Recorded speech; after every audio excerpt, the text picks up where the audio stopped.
तो हेलो दोस्तों, नमस्कार। स्वागत है आप सभी का यूट्यूब चैनल एजुकेशन वे में। दोस्तों, आज की इस वीडियो में हम कुछ मनोविज्ञान के सिद्धांतों के बारे में समझने वाले हैं। दोस्तों, इन सभी सिद्धांतों से आपके एग्जाम में लगभग 20 प्रश्न तक बनते हैं। सीटीईटी एग्जाम में सर्वाधिक इस टॉपिक से आपके एग्जाम में प्रश्न पूछे जाते हैं। तो याद रखना है आपको, ये सभी सिद्धांत आपके एग्जाम के लिए बहुत ही ज्यादा जरूरी है आपको सीखना। तो दोस्तों, वीडियो को बिल्कुल ध्यान से देखिएगा और वीडियो को आपको स्किप नहीं करना है। तो देखिए, इन सिद्धांतों में मैंने थॉर्नडाइक का सिद्धांत, पावलोव हो गया, कोहलर हो गया, पियाजे हो गया, ठीक है, इसके अलावा वाइगोस्की हो गया, बहुत सारे यहां पर सिद्धांत हम कवर करने वाले हैं, जिसमें से आज 4 से 5 सिद्धांत आज की वीडियो में, और इसके बाद जो अगला वीडियो होगा उसमें 4 से 5 सिद्धांत हम कवर कर लेंगे। दोस्तों, वीडियो को बिल्कुल ध्यान से जरूर देखिएगा, क्योंकि देखिए, मैं आज के इस वीडियो में बताने वाला हूं कि सिर्फ किसी साइंटिस्ट के यहां मनोवैज्ञानिक के द्वारा सिद्धांत के बारे में हम बात नहीं करेंगे, यहां तक कि हम बात करेंगे कि कैसे आपके एग्जाम में, सीटेट एग्जाम में, इन सिद्धांतों से संबंधित प्रश्न आपके एग्जाम में बनते हैं। तो वीडियो को ध्यान से जरूर देखिएगा। चलिए, यहां पर हम सबसे पहला सिद्धांत देखिए किस साइंटिस्ट के द्वारा यहां पर दिया गया है, समझते हैं। देखिए, यहां पर शिक्षा मनोविज्ञान से संबंधित यहां पर पहला यहां पर सिद्धांत दिया गया है, थॉर्नडाइक का सिद्धांत। तो थॉर्नडाइक के सिद्धांत का जो नाम है वो है त्रुटि एवं प्रयास का सिद्धांत। किसके द्वारा दिया गया है? थॉर्नडाइक के द्वारा दिया गया है, ठीक है। थॉर्नडाइक एक अमेरिकी मनोवैज्ञानिक थे, आपको याद रखना है। कहां के मनोवैज्ञानिक थे? अमेरिकी मनोवैज्ञानिक थे, पशु मनोवैज्ञानिक थे, यह भी आपको याद रखना है। देखिए, यदि आपसे एग्जाम में पूछता है कि प्रथम शैक्षिक मनोवैज्ञानिक कौन थे, तो याद रखना है प्रथम शैक्षिक मनोवैज्ञानिक आपके थॉर्नडाइक थे। देखिए, प्रश्न घुमा करके आपके एग्जाम में पूछ सकता है कि शिक्षा मनोविज्ञान का जनक किसे कहा जाता है, तो याद रखना है यह भी आपका सही आंसर क्या होगा, यहां पर थॉर्नडाइक होगा, क्योंकि देखिए बहुत ही ज्यादा इंपॉर्टेंट है। और देखिए, इससे संबंधित मैं आपको बताता हूं, यदि आपसे एग्जाम में पूछता है कि बाल मनोविज्ञान का जनक किसे कहा जाता है, तो याद रखिएगा पेस्टालॉजी को बाल मनोविज्ञान का जनक कहा जाता है। यदि आपसे पूछता है कि अधगम मनोविज्ञान का जनक किसको कहा जाता है, तो याद रखना है एबिंगहॉस को अधगम मनोविज्ञान का जनक कहा जाता है। ये सभी पॉइंट आपके एग्जाम के लिए बहुत इंपॉर्टेंट है। अब चलिए, यहां पर अगला जो यहां पर पॉइंट है समझते हैं। देखिए, थॉर्नडाइक कहते हैं, थॉर्नडाइक ने प्रयास एवं त्रुटि का सिद्धांत दिया। वो सोचते थे कि अगर किसी की उत्तेजना को बढ़ा दें, जिसको हम क्या बोलते हैं, स्टिमुलस को यदि हम बढ़ा दें, तो क्या होगा, वह उसके प्रति क्या करेगा, बार बार रिस्पॉन्स करेगा। और जब वह बार बार अनुक्रिया को दोहराएगा तो वह कुछ ना कुछ सीखेगा। इसी को क्या बोलते हैं हम? अभ्यास का सिद्धांत बोलते हैं। क्या बोलते हैं? अभ्यास का सिद्धांत। जब हम किसी अनुक्रिया को बार बार अभ्यास करते हैं, दोहराते हैं, तो इसको क्या बोलेंगे? प्रयास और त्रुटि का सिद्धांत कहते हैं। चलिए, देखिए, यहां पर थॉर्नडाइक के द्वारा प्रयोग किया गया था। देखिए, किस पर प्रयोग किया गया था, यह बहुत जरूरी है, इस सिद्धांत से संबंधित पॉइंट बहुत जरूरी है समझना। चलिए, देखिए, यहां पर देखते हैं कि थॉर्नडाइक ने क्या किया। यहां पर महत्वपूर्ण है, एक भूखी बिल्ली ले ली, ठीक है, और साथ में क्या लिया? मृत मछली। तो देखिए, भूखी बिल्ली को क्या किया? एक पिंजड़े में बंद कर दिया, ठीक है। बिल्ली क्या थी? भूखी थी, उसको पिंजड़े में बंद कर दिया, और उसी के नजदीक क्या किया? उसी के नजदीक एक मृत मछली रख दी। याद रखना है आपको, यहां पर बिल्कुल याद रखिएगा कि कैसी मछली थी? मृत मछली थी, इसको आपको याद रखना है। अब देखिए, मृत मछली रख दी। जब बिल्ली भूखी होगी तो क्या करेगी? अपने हाथ पैर चलाएगी, हाथ पैर को बार बार चलाती रही, ठीक है, प्रयत्न कर रही थी। वो क्या है? भूखी जो मृत मछली थी उसको खाने का प्रयत्न कर रही थी। तो उससे क्या हो गया? धोखे से जो जो पिंजड़ा था उसके क्या है, लीवर में पैर लग गया, ठीक है। जब लीवर में उसके पैर उसका लगता है तो क्या होता है? वो लीवर खुल जाता है और वो बाहर आ जाती है और मृत मछली को खा लेती है। ये संपूर्ण सार था इसका, ठीक है। ये समझने लायक है, और इसी से आप इन सभी को थॉर्नडाइक के जो सिद्धांत है उसको आप समझेंगे। तो देखिए, क्या किया बिल्ली ने? बार बार प्रयत्न कर रही थी खाने का, और जब बार बार वो प्रयास कर रही थी तो क्या हुआ? एक बार उसका पैर उस लीवर पर जा पड़ा, लीवर खुल गया और बाहर आके उस मृत मछली को खाने लगती है। तो ठीक है, ये था उनके द्वारा किया गया प्रयोग। तो देखिए, इससे स्पष्ट क्या होता है? देखिए, इससे स्पष्ट होता है कि जब बार बार प्रयास करते हैं, बार बार जब किसी चीज के लिए हम प्रयास करते हैं, तो उससे क्या होता है? अधगम होता है। क्या होता है? अधगम होता है। ये आपको याद रखना है, ठीक है। जिससे क्या होता है? लक्ष्य की प्राप्ति होती है। जो भी उद्दीपक था, उद्दीपक क्या था हमारा? जो लक्ष्य था, मृत मछली आपका स्टिमुलस था, और जो भूखी बिल्ली थी वो क्या कर रही थी? बार बार रिस्पॉन्स, अनुक्रिया कर रही थी, ठीक है। इसलिए इसको क्या बोला जाता है? एस आर बॉन्ड के नाम से भी हम जानते हैं। यह एस आर थ्योरी के नाम से भी जानते हैं, उद्दीपक अनुक्रिया थ्योरी के नाम से भी जानते हैं। ठीक है, समझने लायक चीजें हैं, बिल्कुल इसको सुनते चलिएगा। चलिए यहां पर देखिए, अगला यहां पर पॉइंट है, देखिए यह प्रयोग, यह सिद्धांत क्या बताता है कि जब हम बार बार प्रयास करेंगे तो क्या होगा, त्रुटियां भी होंगी। बिल्कुल देखिए यहां पर समझने के लायक है कि जब हम बार बार किसी चीज के लिए प्रयास करते हैं तो गलतियां क्या है, उसमें संभव है, जो त्रुटियां हमसे होती हैं वो क्या है, संभव है। लेकिन अंत में हम क्या करते हैं, जो हमारा लक्ष्य है उस तक पहुंच ही जाएंगे, यानी हम क्या हो जाएंगे, सीख जाएंगे, अधगम हो जाएगा, सीख जाएंगे। ठीक है, तो ये यहां पर फाइनल पॉइंट। चलिए इसके बाद थॉर्नडाइक के द्वारा देखिए यहां पर दो प्रकार के यहां पर नियम दिए गए हैं, ये सबसे ज्यादा इंपॉर्टेंट है, इनको समझना है कि दो प्रकार के कौन कौन से नियम दिए गए। यहां पर दो प्रकार के नियम दिए गए हैं, एक तो आपका मुख्य नियम है और जो दूसरा नियम है वो है गौण नियम। तो देखिए मुख्य नियम आपके यहां पर तीन प्रकार के हैं, कौन कौन से हैं। यहां पर जो पहला यहां पर मुख्य नियम है, पहला जो मुख्य नियम है वो है आपका कौन सा, तत्परता का नियम। यहां पर जो ऊपर नीचे हुआ है थोड़ा सा, ठीक है, पहला नियम कौन सा है, तत्परता का नियम, अभ्यास का नियम नहीं। पहला देखिए तत्परता का नियम है, दूसरा जो नियम है अभ्यास का नियम है, और वो तीसरा है प्रभाव का नियम। देखिए समझिएगा तत्परता का जो नियम है वो पहला कैसे है, तो समझिएगा लॉ ऑफ रेडीनेस। देखिए किसी चीज के लिए यदि कोई तैयार ही नहीं है तो कैसे सीख सकता है, पहले तो समझिएगा इसको। किसी बालक की किसी कार्य को करने के लिए तैयार नहीं है, उसकी उस काम में रुचि ही नहीं है, तो क्या वो सीख पाएगा, नहीं सीख पाएगा। तो इसी को क्या बोलते हैं, तत्परता का नियम। पहले उस काम के लिए हमको तत्पर होना पड़ेगा, तभी तो अभ्यास कर पाएंगे ना। तो इसको क्या बोलते हैं, तत्परता का नियम कहता है। देखिए यह नियम बताता है कि किसी काम को करने के लिए हम जितने ज्यादा तत्पर रहेंगे, ठीक है, जिस काम में हमारी जितने ज्यादा रुचि रहेगी उससे उतना ही जल्दी हम क्या करेंगे, सीखेंगे। तो इसको बोलते हैं तत्परता का नियम। दूसरा क्या है आपका, अभ्यास का नियम। अभ्यास का नियम क्या बताता है कि जब हम किसी कार्य को हम बार बार दोहराएंगे, जो बिल्ली थी भूखी थी, ठीक है, जो बिल्ली थी वो भूखी थी, लेकिन जब वो बार बार प्रयत्न करती रही तो एक बार क्या हुआ कि उसका पैर लीवर पर पड़ गया। जैसे ही लीवर पर पड़ा वो लीवर खुल गया और उसने क्या है, अपने लक्ष्य को प्राप्त कर लिया। तो इसी को क्या बोलेंगे हम, अभ्यास का नियम बोलते हैं। तीसरा कौन सा है, प्रभाव का नियम। इसे हम पुरस्कार और दंड का नियम भी कहते हैं। यह बहुत इंपॉर्टेंट पॉइंट है, याद रखना। पूछा गया प्रश्न है कि पुरस्कार, थॉर्नडाइक के किस नियम को पुरस्कार और दंड का नियम कहते हैं, उसको किसको कहते हैं, प्रभाव का नियम। जो इनका तीसरा नियम है इसको क्या बोलते हैं, पुरस्कार और दंड का नियम। याद रखिएगा। अब देखिए समझिएगा प्रभाव का नियम क्या होता है। मान लीजिए किसी काम को करने में यदि उसको क्या होता है, फायदा होता है, या वो काम कर लेता है, तो उसको क्या होता है, पुनर्बलन मिलता है। ठीक है, उसको क्या मिलती है, प्रेरणा मिलती है, मतलब एक पुरस्कार की तरह होता है। तो वो काम को क्या है, क्रिया को दोहराता है। लेकिन यदि उसको दंड मिलता है तो वो क्या है, क्रिया को छोड़ देता है, क्रिया नहीं करेगा। तो इसको क्या बोलते हैं, प्रभाव का नियम। देखिए प्रभाव का नियम क्या है, लॉ ऑफ इफेक्ट।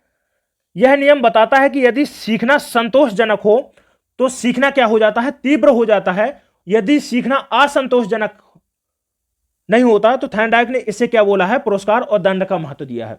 समझिएगा।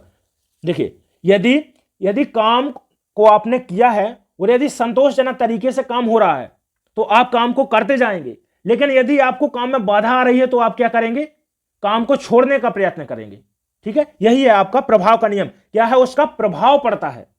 ठीक है, तो ये आपके ये कौन से मुख्य नियम कंप्लीट हो गए। इसके बाद जो आपके दूसरा यहां पर नियम है वो है गौण नियम, सेकेंडरी लॉ। ठीक है, प्राइमरी लॉ हमने खत्म कर दिया, अब यहां पर है सेकेंडरी लॉ। तो यहां का देखिए सेकेंडरी गौण नियम है, कितने हैं, 5 हैं, जिनमें से पहला है बहुप्रतिक्रिया का नियम, दूसरा है मनोवृत्ति का नियम।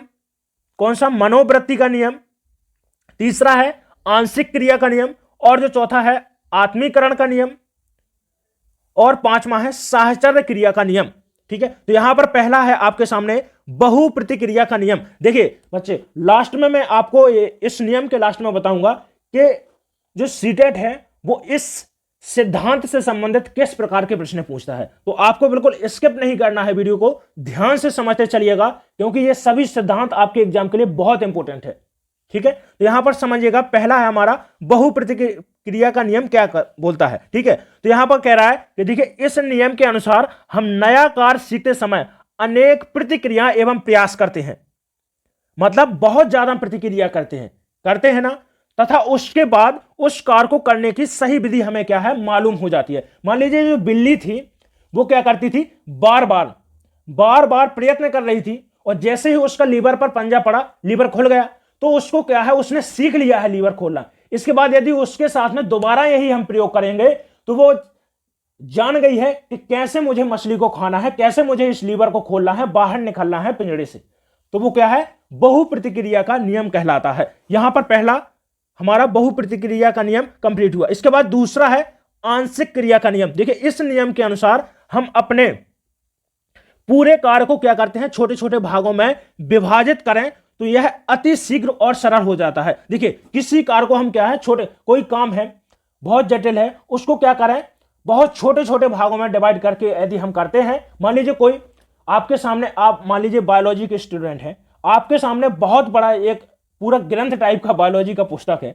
यदि उसको हम क्या है, छोटा छोटा करके एक अपना निर्धारित कर लें कि आज हमको इतना पढ़ना है, कल इसके बाद में हमको इतना पढ़ना है, ये डिसाइड कर लें, तो आप क्या है, उस किताब को बहुत ही सरल तरीके से पढ़ सकेंगे। लेकिन यदि आप चाहते हैं कि इस किताब के आपने कोई यहां पर तरीका नहीं बनाया, पूरा एक तरीके से कवर करेंगे, तो हो सकता है आपको पुस्तक को पढ़ने में आलस आ सकता है। तो यहां पर यही दूसरा जो नियम है, क्या कह रहा है, आंशिक क्रिया का नियम, कि किसी कार्य को हम पूरे कार्य को क्या करें, हम छोटे छोटे भागों में विभाजित करें तो वह कार्य क्या होता है, शीघ्र और सरल तरीके से हो सकता है। इसके बाद तीसरा है हमारा आत्मीकरण का नियम, जिसको ठीक है, जिसको क्या बोलते हैं, लॉ ऑफ एसिमिलेशन। देखिए, क्या बोलता है आत्मीकरण का नियम, कहता है कि इस नियम के अनुसार हम नवीन ज्ञान को अपने पूर्व ज्ञान के साथ में जोड़कर स्थायी बना लेते हैं। मान लीजिए जो भी, देखिए, जो नवीन ज्ञान जो हम नया सीख रहे हैं, पूर्व ज्ञान क्या है, जो हम जानते हैं। तो मान लीजिए हम क्या करते हैं कि नवीन ज्ञान को,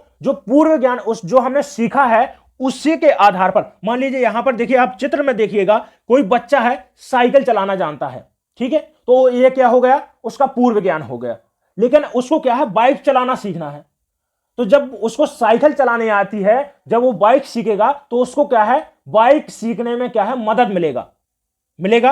मिलेगा। इसी को क्या बोलते हैं, आत्मीकरण का नियम बोलते हैं। इससे क्या है, जो हमारा सीखना है सरल और सुगम हो जाता है। ठीक है, अधिगम करने में हमको मदद मिलती है, सीखने में मदद मिलती है, इसको बोलते हैं हम आत्मीकरण का नियम। चलिए, इसके बाद हमारा चौथा है, वह मनोवृत्ति या फिर अभिवृत्ति का नियम हम जिसको बोलते हैं। देखिए, यह नियम हमें यह बताता है कि किसी भी कार्य को करने के लिए जितनी हमारी पॉजिटिव अभिवृत्ति होगी, उतना ही हम क्या है, ज्यादा सीखेंगे। यदि कम हमारी अभिवृत्ति है उसको सीखने के प्रति, तो हम क्या है, कम सीखेंगे। जो पांचवा है साहचर्य क्रिया का नियम। ठीक है, इस नियम का अभिप्राय है कि पहले की गई क्रिया को अन्य परिस्थितियों में भी उसी प्रकार करना है। ठीक है, ये हो गया आपका साहचर्य क्रिया का नियम। देखिए, मुख्य नियम मैंने कितने बताए हैं, 3 बताए हैं।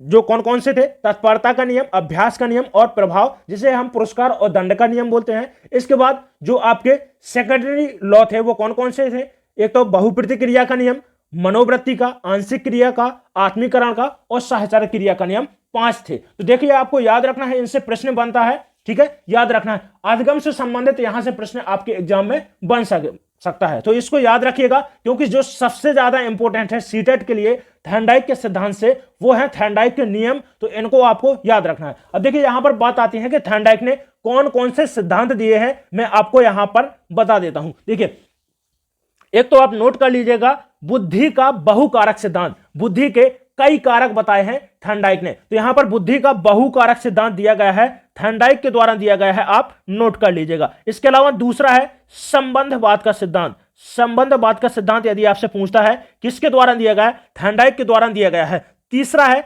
बहुखंड का सिद्धांत, बहुखंड का सिद्धांत। और जो आपका पहला मैंने बताया है प्रयास एवं त्रुटि का सिद्धांत है। ठीक है, एसआर थ्योरी के नाम से भी हम जानते हैं, उद्दीपक अनुक्रिया सिद्धांत के भी नाम से भी इसको जानते हैं, तो इसको आप याद रखिएगा, या फिर उद्दीपक प्रसूत के नाम से भी हम इसको प्रयास एवं त्रुटि के सिद्धांत को जानते हैं। तो ये हो गए आपके थॉर्नडाइक के सिद्धांत। देखिए मेरा काम यहां पर सिर्फ सिद्धांत समझाना नहीं, देखिए सिद्धांत से संबंधित यहां पर किस प्रकार के यहां पर प्रश्न बनते हैं आपको यह बताना था, तो मैंने आपको बता दिया है। एक तो आपका मुख्य नियम होगा, एक गौण नियम, यहां से सबसे ज्यादा आपके सीटेट में प्रश्न पूछे जाते हैं। चलिए इसके बाद एरर्स, देखिए त्रुटियां, तो देखिए बच्चों के क्या है एरर्स, उनके सीखने में प्रोसेस का एक पार्ट है, ये आपके लिए बहुत ही ज्यादा इंपॉर्टेंट है, यहां से सीटेट में प्रश्न बनते हैं। देखिए कई बार प्रश्न पूछा जा चुका है, जो गलतियां होती हैं बच्चों की क्या है, सीखने के प्रोसेस होती हैं। यदि बच्चा गलती कर रहा है तो जो मास्टर साहब है उनको यह नहीं समझना चाहिए कि बच्चा गलती कर रहा है तो उसको दंड देना चाहिए। जो सीखना है, सीखने में गलतियां बिल्कुल संभव हो जाती हैं, तो इसको आपको याद रखना है। अगला यहां पर बिंदु है, देखिए ये बच्चों की थिंकिंग को समझने के लिए एक रिसोर्स का कार्य करती हैं, देखिए एक स्रोत का काम करती हैं, याद रखना है। ये बच्चों की सोच को समझने के लिए, उनके विचारों को समझने के लिए एरर्स जो होते हैं वो कैसे रिसोर्स का काम करती हैं, ये भी आप याद रखिएगा, ठीक है। बच्चों से क्या करना चाहिए, बच्चों से हमको बार बार प्रयास करवाना चाहिए, ठीक है। ये गोल्डन पॉइंट है, आप याद रखना है। ये सभी पॉइंट जो एरर से संबंधित हैं यहां पर, और मैं आपको 2-3 पॉइंट बता रहा हूं, ये आपके लिए गोल्डन पॉइंट है सीटेट के लिए, यहां से प्रश्न आपके एग्जाम में देखे जा सकते हैं, याद रखना है आपको। देखिए एक तो है बच्चों से बार बार क्या करवाना चाहिए, कक्षा में प्रयोग करवाना चाहिए, ठीक है। बच्चों से त्रुटि बिल्कुल संभव हो जाती है, ठीक है, उनके सीखने का पार्ट है, ये आपको याद रखना है। अधगम में समय देना चाहिए, ठीक है। मंद बुद्धि बालकों के लिए सबसे अच्छा सिद्धांत है कौन सा, प्रयास एवं त्रुटि का सिद्धांत। पूछ सकता है कि देखिए आपको ऐसे 3 से 4 यहां पर प्रिंसिपल दे सकते हैं, और पूछा जा सकता है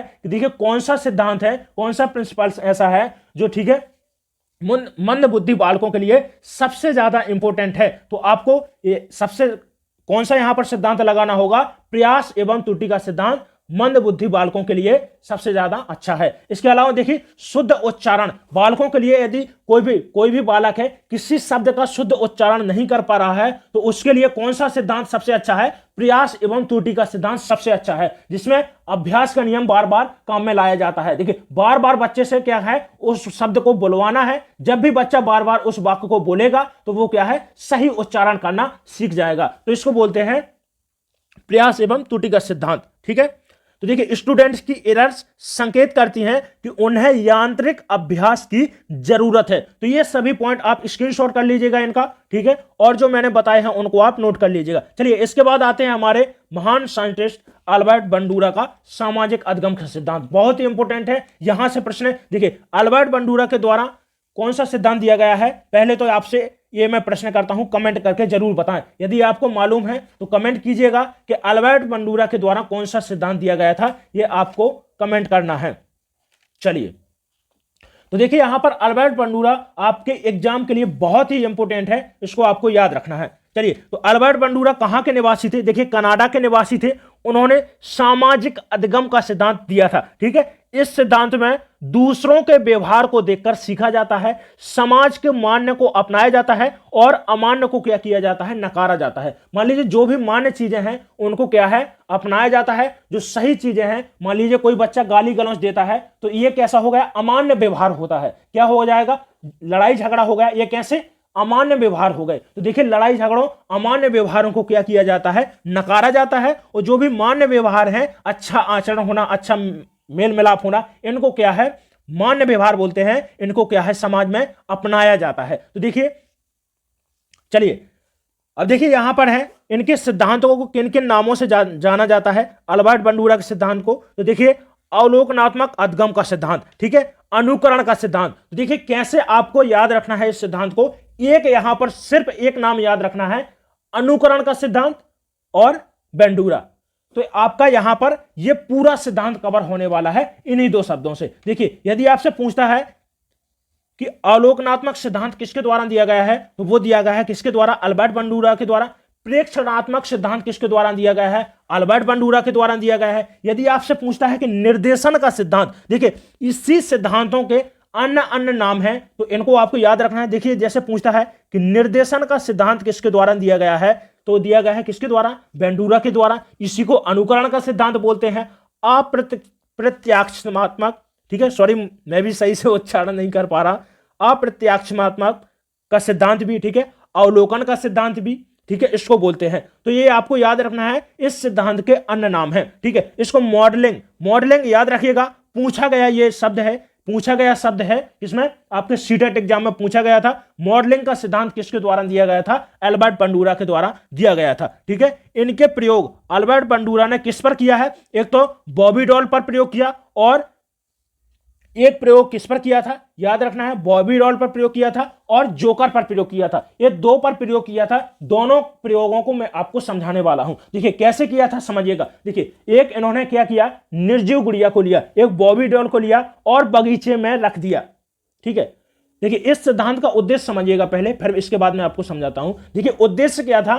उद्देश्य था कि बच्चों को यह देखना था कि कैसे सीखते हैं, ठीक है, बच्चे किस प्रकार से सीखते हैं। तो इसके लिए इन्होंने एक प्रयोग किया कि एक जो बॉबी डॉल था उसको क्या किया, गार्डन में रख दिया, वहां से एक लेडी गुजरती हैं, ठीक है, और उनका पैर उस गुड़िया में लग जाता है। जैसे ही उस गुड़िया में पैर लगती है वो लेडी गिर जाती है, जैसे, ठीक है। इसके बाद वो लेडी उस गुड़िया के लिए भला बुरा बोलती हैं और उस गुड़िया को क्या करती हैं, पीटती हैं, पैर हाथ लात जो भी है वो मारती हैं, ठीक है। तो ये सब एक कैमरे में रिकॉर्ड कर लेते हैं बंडूरा जी। जैसे ही रिकॉर्ड किया और कक्षा में जाकर बच्चों को दिखाते हैं, ठीक है।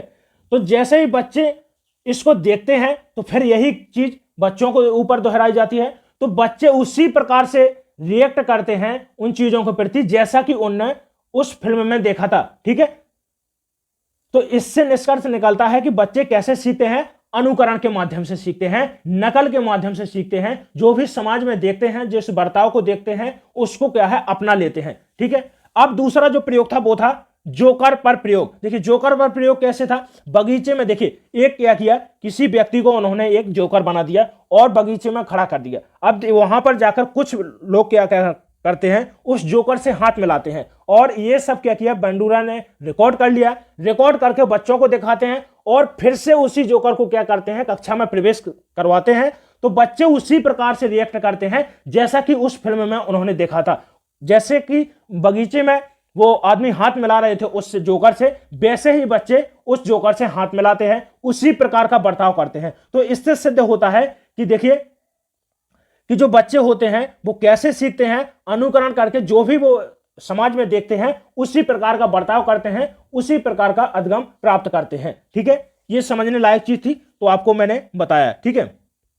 चलिए अब यहां पर देखिएगा, बंडूरा के यहां पर कुछ यहां पर प्रोसेस है समझने का। वो क्या है, यहां पर चार यहां पर पार्ट में वो होता है। वो कैसा? एक तो अवधान, धारण, पुनर्उत्पादन और अभिप्रेरणा। इसको आप नोट कर लीजिएगा, एक क्रम से ये पूछा जाता है एग्जाम में, ठीक है। इसके बाद जो अगला सिद्धांत है वो है आपका पावलोव का सिद्धांत। देखिए, जो मैंने आपको यहां पर देखिए सामाजिक संज्ञानात्मक सिद्धांत बताया है, सामाजिक संज्ञानात्मक सिद्धांत बंडूरा के द्वारा दिया गया। तो देखिए, सामाजिक जो मतलब, अब इससे निष्कर्ष निकलता है कि जो अध्यापक हैं उनको अपना बर्ताव अच्छा रखना चाहिए, ठीक है। किसी गाली गलौज का प्रयोग नहीं करना चाहिए कक्षा में। क्यों नहीं करना चाहिए? क्योंकि देखिए, जो बच्चे होते हैं वो उसी प्रकार का व्यवहार अपनाते हैं जैसा कि देखते हैं, ठीक है। तो शिक्षक को उसका व्यवहार कैसा होना चाहिए? मान्य व्यवहार होना चाहिए कक्षा में, ठीक है। जैसा व्यवहार शिक्षक का होगा उसी प्रकार का व्यवहार बच्चों में आ जाएगा, उसी प्रकार का व्यवहार। चलिए, इसके बाद जो अगला सिद्धांत है आपका वो है पावलोव का सिद्धांत। पावलोव के द्वारा शास्त्रीय अनुबंधन का सिद्धांत दिया गया है। ये एक रूसी मनोवैज्ञानिक थे, आपको याद रखना है। इसके अलावा देखिए 1904 ईस्वी में पावलोव को पाचन क्रिया की शोध के लिए इनको नोबेल पुरस्कार दिया गया है। बहुत ही इंपॉर्टेंट पॉइंट है, इसको नोट कर लीजिएगा। यदि पूछता है कि पाचन क्रिया के शोध के लिए कौन से मनोवैज्ञानिक जाने जाते हैं, वो है आपके पावलोव। देखिए, पावलोव के द्वारा कुत्ते पर प्रयोग किया गया था, याद रखना है इसको। और देखिए, अनुबंधन का जनक यदि आपसे कहता है कि अनुबंधन का जनक किस मनोवैज्ञानिक को कहते हैं, तो आपके पावलोव को अनुबंधन का जनक कहा जाता है। देखिए, अनुबंधन होता क्या है पहले इसको समझिएगा। देखिए, जब कोई प्राणी देखिए अपने लक्ष्य को प्राप्त करने के लिए बार बार यदि अनुक्रिया कर रहा है और उस लक्ष्य को प्राप्त कर लेता है तो इसे बोलते हैं अनुबंधन, ठीक है, समझ लीजिएगा। चलिए देखिए, कुत्ते पर पावलोव के द्वारा प्रयोग किया गया था। इनके द्वारा क्या किया गया कि एक रस्सी से कुत्ते को बांध दिया गया और जब भी उसके सामने भोजन रखते हैं तो क्या करता है, कुत्ता लार को टपकाता है। अब देखिए यहां पर जो दूसरा पॉइंट है वो है विलोपन। देखिए कह रहा है कि अगर कंडीशनड स्टिमुलेटर्स के बाद अनकंडीशनड स्टिमुलेटर्स प्रदान ना करें तो कुछ समय बाद रिस्पॉन्स आना क्या हो जाता है, बंद हो जाता है। जैसे कि घंटी की आवाज के बाद अगर कुत्ते को क्या है, खाना ना दिया जाए तो कुत्ते की लार आना क्या हो जाती है, बंद हो जाती है, क्योंकि कुत्ता समझ जाता है कि क्या है, उसको क्या है, खाना नहीं मिलने वाला है। इसके बाद देखिए विभेद क्या होता है, इसको समझिएगा कि इसमें क्या है, व्यक्ति ओरिजिनल अनकंडीशनल स्टिमुलेटर्स और अदर स्टिमुलेटर्स के बीच अंतर करना सीख जाता है। जैसे देखिए बहुत सारी घंटियां बजाने के बावजूद भी कुत्ता यह पहचान जाता है कि इस घंटी की आवाज के बाद उसको क्या है, खाना बने मिलेगा। ठीक है, तो ये थे हमारे पावलोव का सिद्धांत।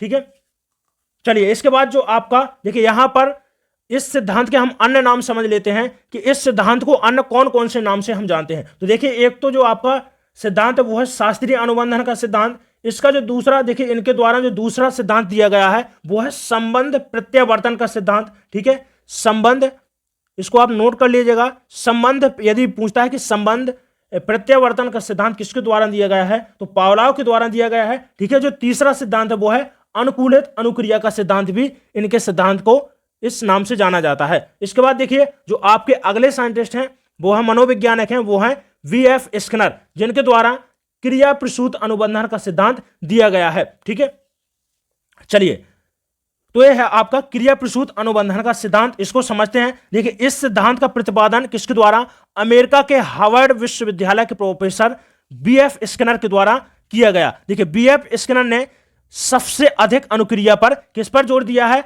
अनुक्रिया रिस्पॉन्स पर जोर दिया है। यदि आपसे पूछता है कि देखिए स्टिमुलेटर्स पर जोर सबसे ज्यादा किस मनोवैज्ञानिक ने दिया है, तो आपको पावलोव का नाम लेना है। किसके द्वारा दिया गया है, पावलोव के द्वारा। और यदि आपसे पूछता है कि रिस्पॉन्स पर सबसे ज्यादा काम किस मनोवैज्ञानिक ने किया है, तो वो है आपके वीएफ स्किनर। अब देखिए क्रिया प्रसूत का नियम भी इनके सिद्धांत को बोला जाता है। ठीक है, इसलिए इन्हें क्रिया प्रसूत अनुबंधन का सिद्धांत कहा जाता है। चलिए जो है बीएफ स्किनर ने देखिए अपना प्रयोग कौन कौन से जीव जंतुओं पर किया, यह भी आप याद रखिएगा। तो देखिए चूहे पर प्रयोग इन्होंने 1938 ईस्वी में किया, यह आप डेट याद रखिएगा, पूछा गया है। ठीक है, इसके बाद जो दूसरा इनका जो पक्षी था वो कौन सा था, कबूतर था, और पहले इनके द्वारा चूहे पर प्रयोग किया गया था। इन्होंने क्या किया, एक बॉक्स लिया और उसमें एक चूहा बंद कर दिया। बॉक्स में एक क्या है, लीवर लगा हुआ था, उसमें एक छिद्र था, जब भी लीवर दबता है तब खाना आ जाता है। उस छिद्र के द्वारा जब चूहे को भूख लगी तो क्या है, इधर उधर क्या करता है, घूमने लगा, और अचानक उसका पैर क्या हो गया, लीवर पर आ गया, और उसने क्या किया, उस छिद्र से खाना आ गया तो उसको खाना मिल जाता है, और बार बार वो इस क्रिया को दोहराता है। ठीक है, तो कुछ उसी बिल्ली के अनुसार, जैसे कि ठंडाई की बिल्ली करती है, उसी अनुसार यहां पर भी है। ठीक है, तो देखिए इस प्रयोग का निष्कर्ष क्या है। देखिए इस प्रयोग से यह निष्कर्ष निकलता है कि पहले क्या होता है, रिस्पॉन्स होता है, बाद में स्टिमुलस मिलता है, जैसे कि पुनर्बलन। ठीक है, तो पुनर्बलन का यदि आपसे पूछता है कि जनक किसको कहा जाता है, तो वो आपके स्किनर साहब हैं। स्किनर को पुनर्बलन का जनक बोला जाता है। देखिए पुनर्बलन होता क्या है, समझिएगा। यदि मान लीजिए कोई स्कूल में कोई बच्चा है और अच्छा काम करता है, और यदि आप उस अच्छे काम के लिए उसकी सराहना करते हैं, तो वो उस काम को बार बार दोहराएगा, उसको हमको करने के लिए उत्तेजित होगा, काम करने के लिए इच्छुक होगा। ठीक है, और यदि उस काम को, यदि बच्चा कोई काम को नहीं कर पाता है और यदि आप उसको दंड देते हैं, मारते हैं, पीटते हैं, तो बच्चा काम करने से कतराएगा, काम नहीं करेगा। ठीक है, तो ये होता है आपका पुनर्बलन। ठीक है, पुनर्बलन कितने प्रकार का, 2 प्रकार का होता है। एक तो आपका सकारात्मक, दूसरा होता है नेगेटिव रेनफोर्समेंट। तो जैसे सकारात्मक पुनर्बलन कौन सा है, भोजन, पानी, नौकरी और प्रशंसा। मान लीजिए मैंने आपको बताया कि देखिए किसी बच्चे को हम यदि उसकी सराहना करते हैं, प्रशंसा करते हैं, तो वो क्या है, सकारात्मक पुनर्बलन है। और यदि उसको मारते पीटते हैं, काम ना बनने के कारण उसको मारते हैं, पीटते हैं, दंड देते हैं, तो ये आपका हो जाएगा नकारात्मक पुनर्बलन। तो ये था आपका बीएफ स्किनर का सिद्धांत। चलिए इसके बाद आता है आपका मनोसामाजिक सिद्धांत। इस सिद्धांत को हम अगले वीडियो में देखने वाले हैं। आज के वीडियो में बस इतना ही। चलिए दोस्तों, कैसे लगे सभी ये सिद्धांत? इनसे देखिए जितने भी महत्वपूर्ण बिंदु आपके एग्जाम में बनते हैं वो सभी यहाँ पर मैंने आपको बताए हैं। इसके बाद कल हम कवर करने वाले हैं पियाजे का सिद्धांत, वाइगोत्स्की का सिद्धांत, कोहलर का सिद्धांत, और जो आपका अगला सिद्धांत होगा वो कौन, इसके बाद अगले वीडियो में हम देखने वाले हैं। तो थोड़ा थोड़ा कवर करेंगे, इकट्ठा करेंगे, तो आप हो सकता है अच्छे से ना समझे। चलिए इसके बाद दोस्तों मिलते हैं अगले वीडियो में, तब तक के लिए धन्यवाद।